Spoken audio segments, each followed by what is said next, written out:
Erika Urrutia ha sufrido por mucho tiempo los actos de corrupción. El dinero que sucesivos gobiernos debieron destinar a planes de ayuda social no estaba ahí. Alguien se lo había llevado. Se esforzó cada día de su vida, pero no pudo salir adelante. A cada paso le quitaban la esperanza. Erika vivió la era de corrupción instalada desde que el Ecuador volvió a la democracia. Estas son las casas donde hoy vamos a salir. Aquí, esta es mi casa. Aquí donde ya salió mi otro hermano, que ya salió. Y aquí viven muchas otras familias que van a ser reubicadas también.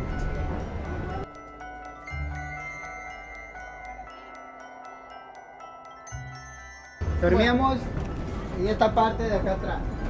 Aquí teníamos la cama con mi esposa, acá dormían las bebés. Este es los pilares del puente, las vigas. Sí, caía bastante agua y nos mojábamos, ya por lo cual tuvimos que cambiar los cuartos allá, como le dijo mi esposa.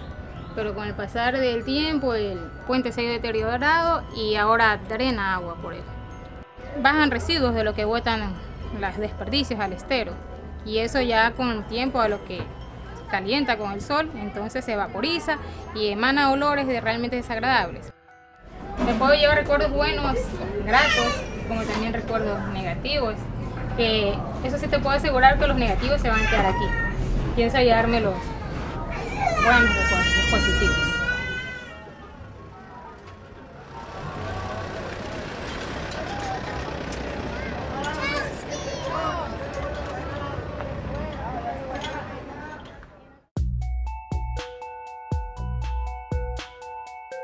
Yo había planteado algún momento, lo dije en una de mis primeras intervenciones públicas, poco después del 16 de julio, que yo creía que en aquellos casos en que hubiese duda, debía verificarse si el contagio real de los votos representa el acta. En 1978, el país recuperó su democracia, pero la frágil nueva edad de la nación se ensució enseguida con una actitud de corrupción política. El candidato perdedor denuncia un fraude. Más importante era su carrera política que la fortaleza de la naciente democracia. El fraude, ¿a favor de quién? Porque triunfamos los sectores populares, quienes expresamos categóricamente nuestro rechazo a una posición determinada y toda la campaña de infamias en el país que se han producido. Creo que tenemos que tener un poco de sindéresis en el Ecuador, porque este país está repleto de adjetivos en materia política. Y es muy fácil sembrar por el sendero de la duda el camino hacia la burla más sangrienta de las aspiraciones populares. Jaime Roldós Aguilera se posesionó como presidente.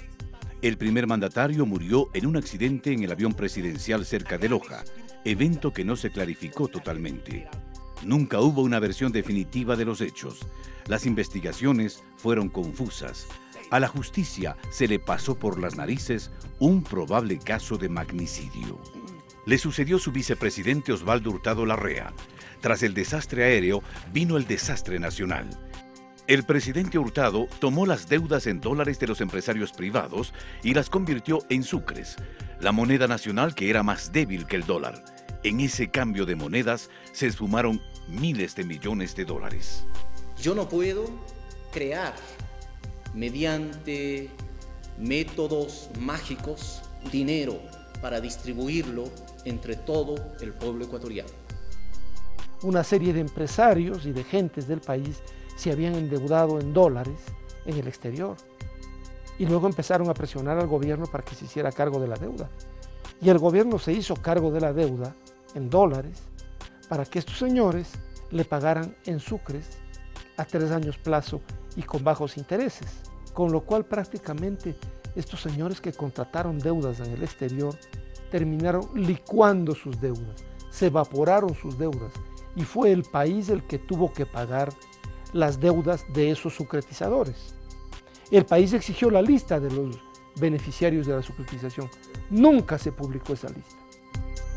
El mismo gobierno de Hurtado fue el garante de la compra de una procesadora de basura alentada por el alcalde de Guayaquil, Antonio Jana. El Contralor de la Nación de ese entonces concluyó lo siguiente. El precio original fue de 16 millones y se terminó pagando 60 millones de dólares. En su informe dio a conocer que el equipo se pudrió en el puerto de Guayaquil.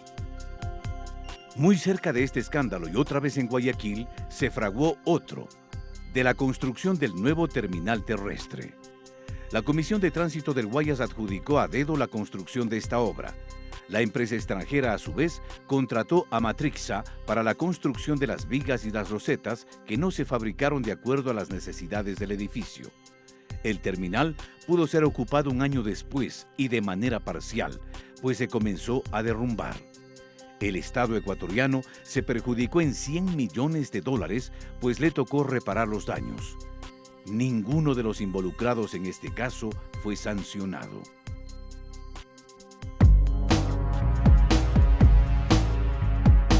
Bueno, para decirle la verdad que cuando esta niña nació, ella nació en El Salado, donde había agua bastante, ahí en las Malvinas. Y eso era agua. Era agua, Guayaquil era pura agua. ¿Para qué vamos a decir? Guayaquil, baluarte social cristiano, es una ciudad de grandes contrastes. Erika nació ahí en el año de 1984. ¡Juro ante Dios y ante la patria que jamás os traicionaré!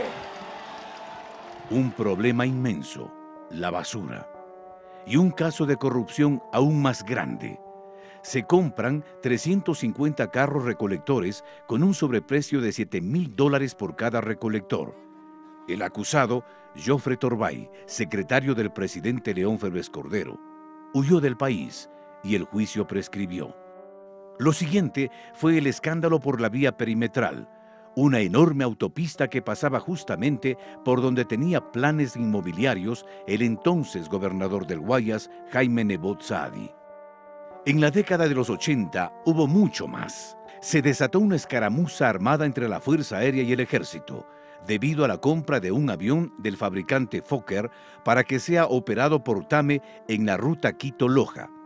En ese negocio también fue denunciado un sobreprecio. Luego, el ministro de Industrias del gobierno social cristiano, Javier Neira, fue acusado de peculado por participar en la contratación de una empresa que ofrecía servicios hospitalarios.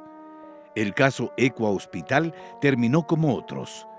El acusado huía a Miami y esperaba que prescriba el proceso.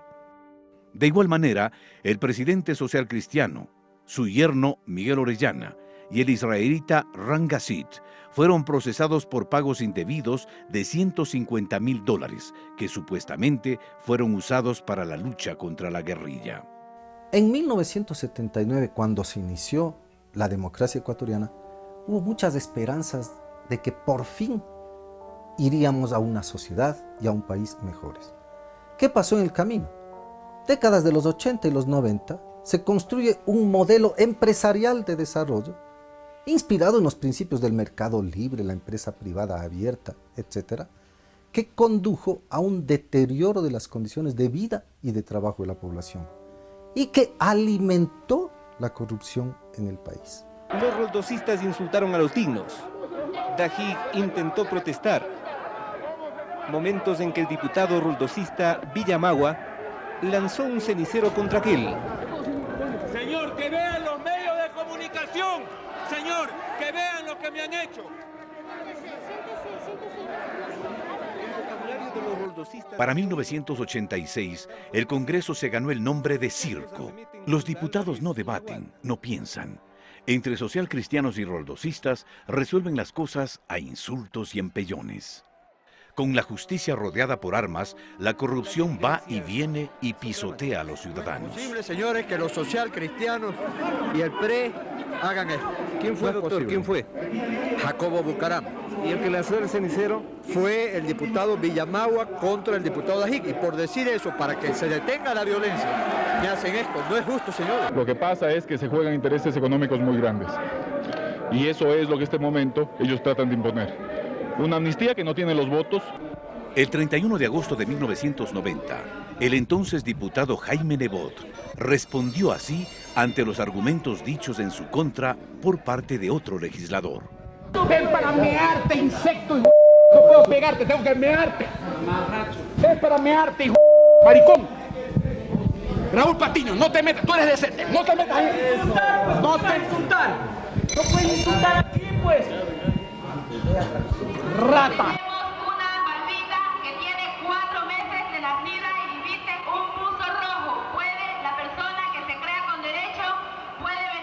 Elsa Bucaram es la alcaldesa de Guayaquil. Otra vez la ciudad es el botín de los pillos. Lanzó juguetes desde un balcón a los pobres como se lanza maíz a las gallinas. Una veintena de muertos fue el saldo de uno de los actos más inhumanos. Estoy en contra de la alcaldesa porque he perdido a mi madre. No solamente porque he perdido a mi madre, sino que ella no debe hacer esos entrega de juguetes tan bruscamente, anormalmente, porque ella es un ser humano y tiene que darle respaldo al ser humano, no hacer matar a la gente.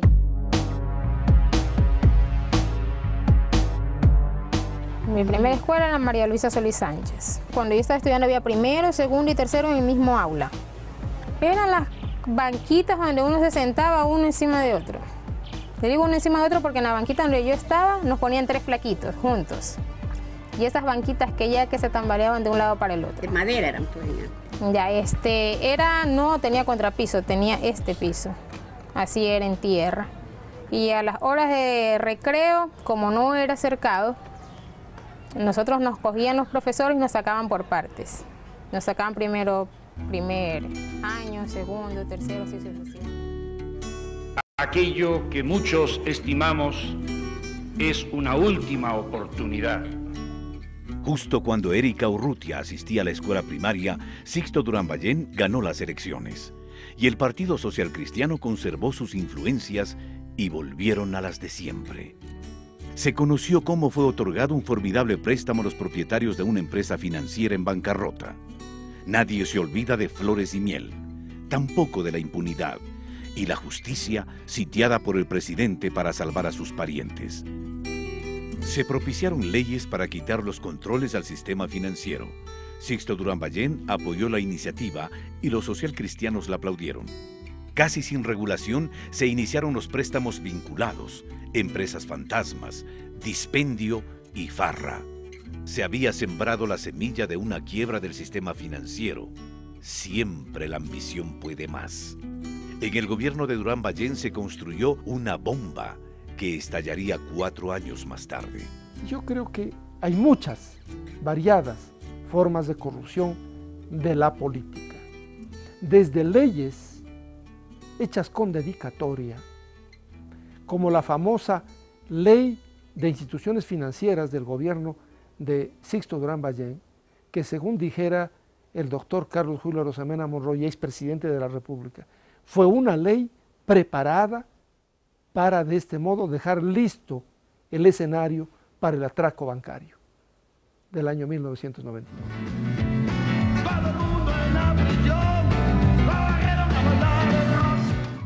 El arribo del roldosista Abdalá Bucaram Ortiz añade colorido, música y baile a una tragedia vergonzante. Al presidente le tildaron de loco, 6 meses de ingobernabilidad y bochorno, medio año de rechazo ciudadano a un gobierno fallido que nunca despegó. No soy así, yo no sé. Bravo, bravo. Está bien, ¿no? El gobierno roldosista puso al frente de la política económica a sus amigos, ricos banqueros, quienes financiaron su campaña, Álvaro Noboa y Roberto Isaías, entre otros. Para casualmente tratar de cumplir las metas sociales del abogado Bucaram. El gobierno del abogado Abdalá Bucaram subió los precios de los servicios públicos, las tarifas telefónicas, la electricidad en un 500%.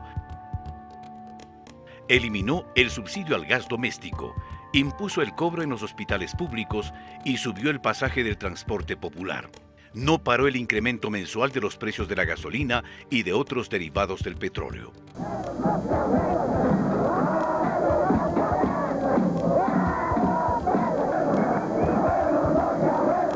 Todo parecía ser un asalto a mano armada a las aduanas. Todo olía a protección del sillón presidencial. Dejando la democracia rebajada al nivel de vergüenza, el gran protagonista simplemente se mandó a cambiar. Y esa misma tarde, voló para no volver. Abdalá Bucaram abandona el país en las primeras horas de la tarde. Así como para los historiadores, el gobierno de Ignacio de Veintemilla en el siglo XIX es, por llamarlo así, el más corrupto de la época, no hay duda que en el siglo XX algunos gobernantes pasarán como los más corruptos en la historia ecuatoriana. Y en la fase constitucional siempre se tendrá por miras lo que ocurría en aquel escandaloso gobierno que presidía Abdalá Bucaram. ¿Qué pasaba por entonces? Bueno, la ciudadanía olvida muchas cosas, pero hay que recordar esos hechos a fin de tener en cuenta que, comparativamente hablando, abatir la corrupción también implica decisiones políticas, por más que éstas sean bien difíciles para solucionar el tema. El siguiente presidente es interino, Fabián Alarcón Rivera, y su inseparable edecán, Lucio Gutiérrez. Alarcón era uno de los 2 diputados del partido alfarista y logró los votos suficientes para ser presidente. ¿Qué ofreció a cambio? Con una elección tan torcida, Fabián Alarcón pasó a ser parte del top 10 corrupto. Lo hace con el caso Andrade Gutiérrez. La Contraloría General de la Nación inició un proceso debido al pago de un dinero que la institución consideró que no se debía cancelar. La acusación fue recogida por la justicia y meses después fue sobreseído. Usted preside la República en una etapa de profundos cambios institucionales. Sin contar con las andanzas de César Verduga, su hombre de confianza, quien fue acusado de haberse apropiado de fondos secretos. Se inició el juicio y el acusado salió del país. Y las de su hermano Franklin, involucrado en múltiples denuncias de las memorables raterías de la Garita 3, un prolijo sistema de extorsión que afectó a los usuarios de los choferes de la terminal terrestre de Guayaquil. No olvidemos que en este gobierno tan breve y tan corrupto se produjeron las masivas importaciones de ropa usada y el robo de las ayudas internacionales llegadas para los damnificados del fenómeno del Niño. Realmente, si queremos hacer una historia de la corrupción en el país, tendríamos que escribir una obra en muchos tomos. Yamil Maguad pagó rápido sus culpas. Los banqueros le financiaron su candidatura. El aporte de Aspiazu, Maguad, Pons y Ramón Yulí le pidieron una contribución que estuviera al nivel de otras donaciones hechas por Álvaro Guerrero, Fidel Egas, Guillermo Lazo, Nicolás Landes, Roberto Vaquerizo, Danilo Carrera y Medardo Ceballos, todos ellos banqueros. Yulí mostró cuentas y cheques a quienes se pagó con el aporte de Aspiazu. En el que se indica claramente dónde se gastaron los $3.100.000 que el doctor Aspiazu nos entregó. Una vez instalado su gobierno, desde el primer día, Maguad nombra a reconocidos banqueros en su gabinete. Guillermo Lazo, del Banco de Guayaquil, se convierte en el superministro de Economía. Álvaro Guerrero Ferber, desde la Previsora, presidente del Consejo de Modernización. Fernando Guerrero Ferber, también de la Previsora, va al Banco Central. Medardo Ceballos Balda, del Bancomex, se convierte en embajador en México. Ana Lucía Armijos, de la Asociación de Bancos Privados, en ministra de Gobierno y luego de Finanzas. Declarar un feriado bancario por el día de hoy, lunes 8 de marzo de 1999. Pronto muchos de los bancos se quedaron sin dinero. Nadie controlaba y nadie pagaba los préstamos. El gobierno comienza a firmar cheques para tratar de salvarles. Un presidente de la República defendiendo a los banqueros y aliado al alcalde de Guayaquil, León Febres Cordero, del mismo Partido Social Cristiano de siempre. Juntos dijeron que los bancos eran puros y castos y defendieron a los banqueros. ¡Y tecnócratas! ¡Ustedes me conocen! ¡Yo no me ahuevo jamás! El colapso, acunado en el gobierno de Durán Ballén, estalla y es imparable. La banca colaboró con millonarias cantidades en dólares para la campaña de Maguad. Y eso explica por qué Maguad luego toleró y encubrió a la banca en todos sus desafueros que llevaron hasta la quiebra bancaria sucesiva de tantos bancos, porque él estaba en deuda con esos bancos que le habían financiado la campaña. El gobierno jamás va a incautar, jamás va a confiscar las cuentas de nadie. No tenemos ni para comer ni para una taza de leche, señor. Tengo yo muchos hijos y no tengo ya que darles buey. Yo solo lo que vivía es de los intereses. Abran las cuentas y los niños todos afanosos. Hacen abrir las cuentas y ilusionados y ahora van a perder todo, no es justo. Sí, todos mis ahorritos que tenía yo para vivir. El feriado bancario es inevitable. Congela los ahorros y luego se asesina al sucre, la moneda nacional. A veces se hace más escándalo del negociado público. Pero ¿qué decir del negociado privado, como el que ocurrió en 1999, con un grupo selecto de banqueros? Ese es un delito de cuello blanco. Y sin embargo, se ha tratado a veces de ocultar a estas figuras y de ocultar a esos banqueros corruptos, tratando de crear más escándalo en otros lados, cuando ese es un escándalo nacional que implicó el saqueo y el robo de miles de millones de dólares a costa de una población cuyos depósitos se perdieron y hasta hoy no los recupera. El Ecuador está sumido en la mayor crisis de su historia. Ecuador dolariza su economía y Gustavo Noboa la ejecuta con precisión.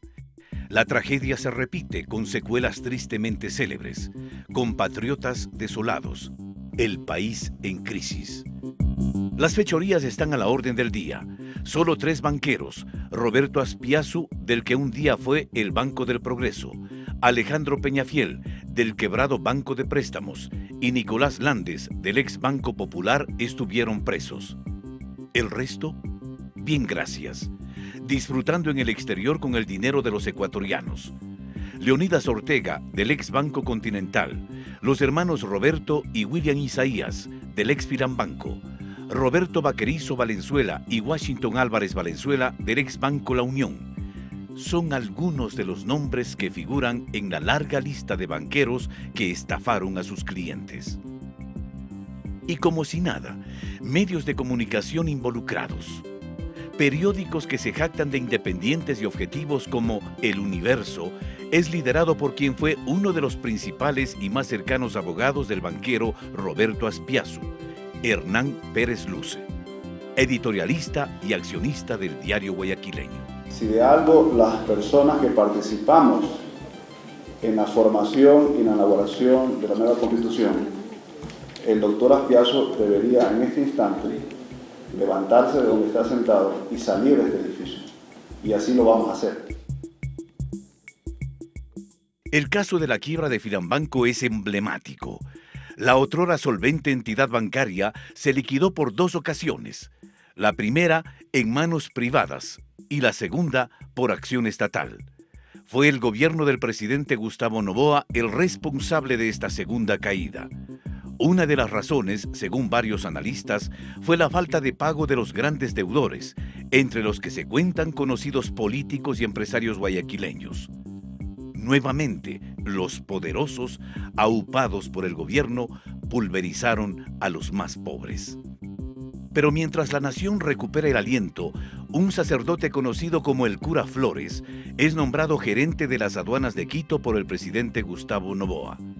El cura Flores huyó del país cuando fue sentenciado a 12 años por peculado durante su gestión en las aduanas de la capital. El gobierno de Gustavo Noboa también dejó una huella nefasta para el país. Ecuador acepta el arbitraje internacional en el caso de la devolución del IVA petrolero a cambio de que se lo incluya en la ampliación de las preferencias arancelarias. Durante la presidencia de Noboa, el canciller Heinz Meller autorizó unilateralmente el arbitraje internacional a favor de la empresa estadounidense occidental Oxy, que determinó que el Estado ecuatoriano devuelva 75 millones de dólares por impuestos. Hoy día el presidente está firmando el decreto de 0 aranceles para importación de materia prima, insumos... 6 meses después de terminar su gobierno fue acusado por el, en ese entonces, diputado socialcristiano León Febres Cordero de ocasionar perjuicios al país por 9.000 millones de dólares en el proceso de reprogramación de la deuda externa en julio del año 2000. Noboa, entonces, decidió salir del país para refugiarse en República Dominicana. ¿Cuándo viaja? Todavía no sé, vamos a ver. donde permaneció 2 años. Aquí está nuestra única esperanza, aquí está nuestro candidato presidencial, el candidato del pueblo, Lucio Gutiérrez, con ustedes, compañeros, compatriotas. Vamos a sacar el número 3 y bum bum bum contra la corrupción. Bum bum bum contra la corrupción, y con esto les vamos a cortar los dedos y las uñas a los corruptos. El 15 de enero del 2003, el golpista Lucio Gutiérrez empieza traicionando uno de sus principales ofrecimientos de campaña: terminar con la corrupción.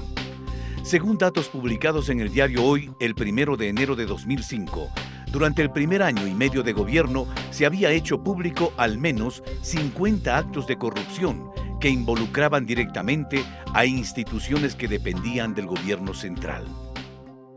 Con fecha 25 de octubre del 2000, el coronel Lucio Gutiérrez remite una fraternal carta al comandante Hugo Chávez Frías, presidente de Venezuela, a quien le envía efusivos abrazos y le expresa su admiración. Sabemos de sus grandes ejecutorias y estamos orgullosos de un líder latinoamericano que sintetiza la verdadera filosofía e ideología bolivariana.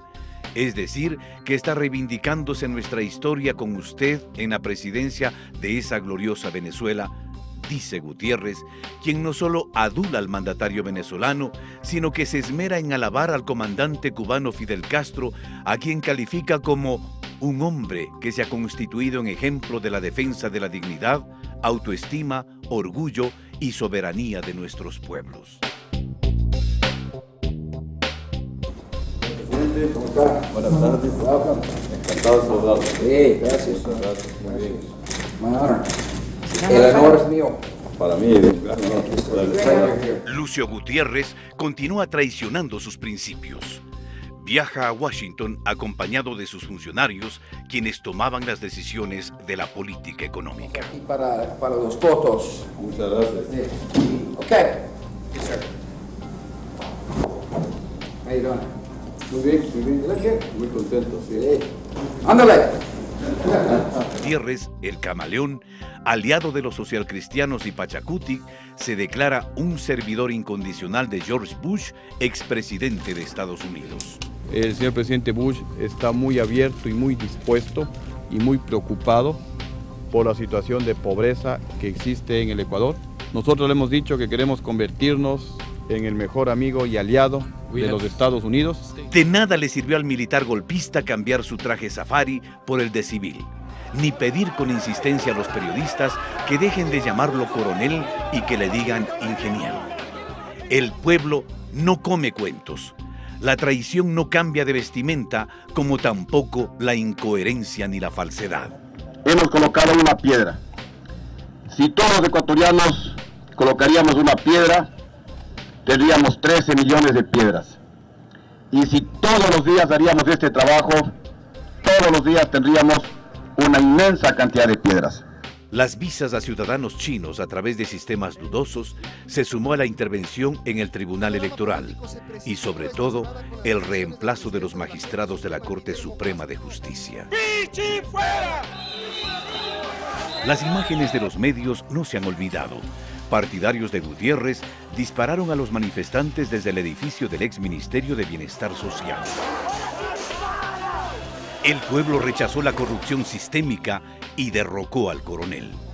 Mirando la imagen que desde el cielo me bendice, desde este altar de la democracia y frente al pueblo de la patria, quiero decirles que prometo cambiar al país o morir en el intento. Ahí va a elevarse el helicóptero, señores. Se va Gutiérrez. Se va Lucio Gutiérrez. Señores, un helicóptero del ejército ecuatoriano le ha sacado del Palacio de Carondelet. En esta imagen se aprecia a Gutiérrez corriendo despavorido de vuelta al helicóptero. Al intentar subir, la desesperación lo hace resbalar. Prohibido olvidar. Osvaldo Hurtado, sucretización.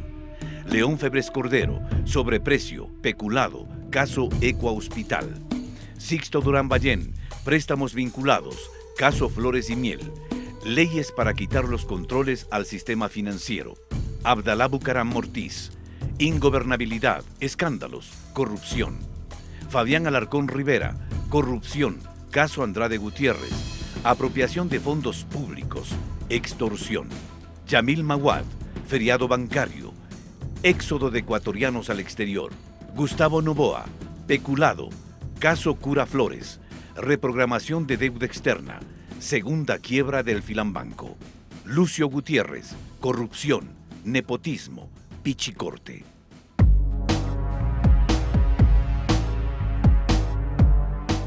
Mi esposo se quedó sin trabajo y me tocaba dar a luz en maternidad. Entonces nosotros tenemos un televisor pequeño, lo vendió por $20. Tenía que darles de desayunar, tenía que darles de almorzar. Y para colmo, estaba embarazada y me tocaba un chequeo, tomarme una ecografía. Dinero que no me alcanzó. Me sentí la mujer más infeliz.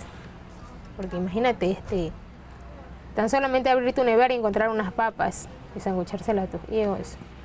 No darles qué más. Pero me sentí incapaz de poder ser madre. Después de que el gobierno de Gutiérrez destruyó la economía de Erika, la jornada cívica y ciudadana culminó días de altísimo riesgo para la institucionalidad y la democracia en el país. Alfredo Palacio, aupado por la partidocracia, es el nuevo presidente. Respetar y hacer respetar la Constitución Política de la República, leyes de la República, orden constituido y defender los sagrados. Porque la corrupción se expresó también en el perverso desmantelamiento de las instituciones, de la educación y salud pública, del registro civil, como emblemática señal del despojo cotidiano, o en los memorables perjuicios en cada negociación de la deuda externa. Se hacía de la vista gorda en la repartición del pastel de las telecomunicaciones. Este fue un sistema que funcionó muy bien para enriquecer a muy pocos. Se llegó al extremo de tratar de privatizar los correos por la miseria de $15,000 al mes. Hasta ahora es difícil conocer hasta dónde llegaron los tentáculos de la corrupción. Tanto se ha metido la corrupción en la esencia del Estado ecuatoriano que quienes antes fueron procesados ahora dan lecciones de moral. Y ciertos medios las replican sin vergüenza ni beneficio de inventario. Basta que algún descalificado aventure acusaciones que logra atención mediática. Realmente el cinismo de Rafael Correa no tiene límites.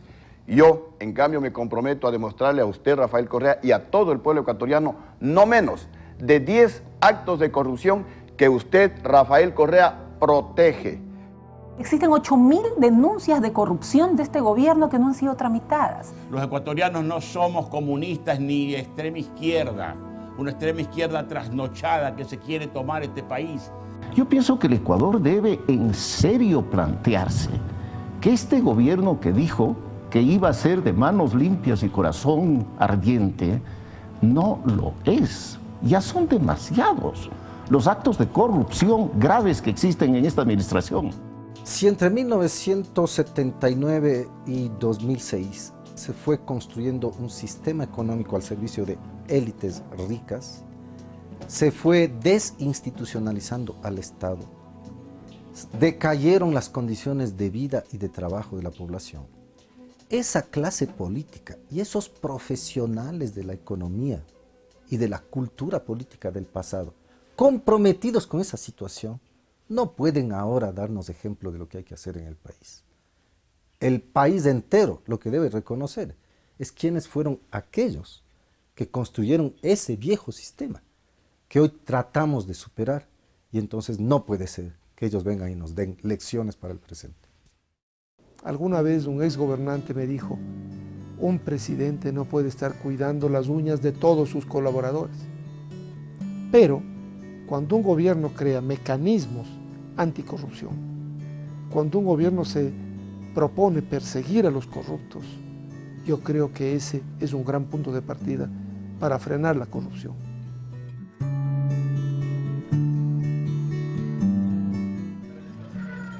Un recuerdo de que alguna vez vivimos ahí, porque incluso hasta el puente va a salir, todo eso va a ser regenerado. Entonces, cuando venga alguien, ¿eso dónde es?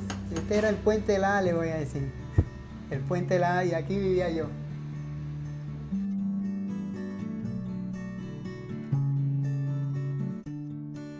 Depende de la pregunta, ¿en qué cambia? Yo digo cambia en un 100%, porque ¿cómo vamos a comparar la casa que tenemos ahora con la anterior? Con la Revolución Ciudadana nuestra vida ha cambiado, que nuestros hijos puedan tener una educación de calidad, más de la que nos brindan los profesores que ya se encuentran ahí, porque basta que con ellos nos den esas ganas y ese entusiasmo de que los pelados quieran estudiar día a día. Fueron 33 años de nada, de vacíos, de abusos y corrupción. Toma tiempo rehacer tanta desidia, pero es el compromiso. Hoy Erika habita en una casa llena de luz y esperanza.